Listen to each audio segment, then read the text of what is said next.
Election সম্পর্কে, সনদ সম্পর্কে একটা দল বলতেছে যে গণভোট হতে হবে নির্বাচনের আগে, তাই না? কয়েকটা দল। আর আমরা বলছি নির্বাচনের গণভোট কি হয়, নির্বাচনের দিনেই হবে। এই সাধারণ মানুষ আপনারা এত কিছু কি ভোটে বোঝেন? সত্যি কথা বলেন তো, এই গণভোট সনদ এইসবকে আমরা বুঝি না। এগুলো বোঝে শিক্ষিত সমস্ত উপত্যকা থেকে, আমেরিকা থেকে কিছু লোক আসছে, আইসে এখানে এখন এগুলো আমাদের ঘাড়ের মধ্যে চাপাচ্ছে। আমরা বাইরে নিচ্ছি বিএনপি যে যতগুলো পরিবর্তন করতে চায়, সংস্কার করতে চায়, সেটা আমরা রাজি আছি। কিন্তু যেটা রাজি হবো সেটাই শুধু আসবে, আর যেটা রাজি হব না সেটা পার্লামেন্টে যাবে। পার্লামেন্টে গিয়ে আপনারা তর্ক বিতর্ক হবে, ভোটাভুটি হবে, সেখানে পাস হবে। যে আজকে যত সংকট দেখতেছেন এগুলো তৈরি করা, এগুলো নাটক। মূল ঘটনা হচ্ছে দেখতে সমস্ত মানুষ এরা অত কিছু বোঝে না, ওরা শুধু ভোটটা দিতে চায়। আমার ভোট আমি দেবো, যাকে খুশি তাকে দেবো, তাই না? সেই দিয়ে আমি আমার এমপি নির্বাচন করবো, এমপিকে দিয়ে আমি আমার এলাকার রাস্তাঘাট, ব্রিজ, কালভার্ট, স্কুল এগুলোর উন্নয়ন করবো, তাই না? মসজিদ, মন্দির এগুলো সংস্কার করবো, তাই তো? ওই অবস্থা আমি ফিরে যাচ্ছি।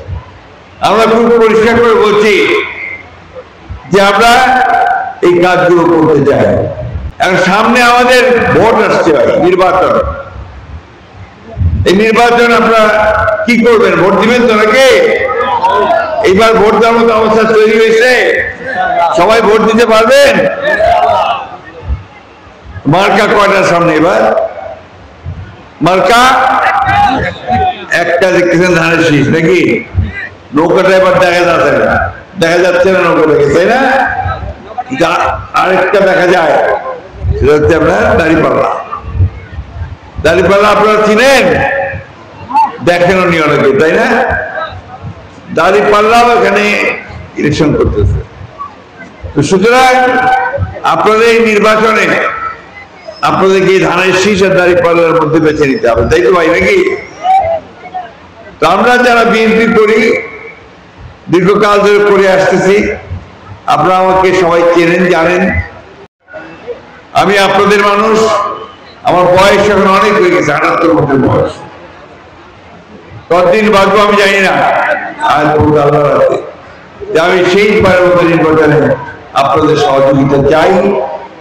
আমি চাই যে আপনারা আমাকে ধানের শীষে ভোট দিয়ে আমাকে কাজ করার সুযোগ দিবেন। কি ঠিক আছে? দেখাবেন একটু আপনারা, মা বোনেরা, এইবার আপনারা আমাকে সাহায্য করবেন। ভোট দিবেন কিসে? জোরে বলতে হবে মা বোনেরা, ভোট দিবেন কিসে? আমার মার্কেটটা ধানের শীষ, দয়া করে ধানের শীষে ভোট দিয়ে আমাকে আপনারা কাজ করার সুযোগ দিবেন।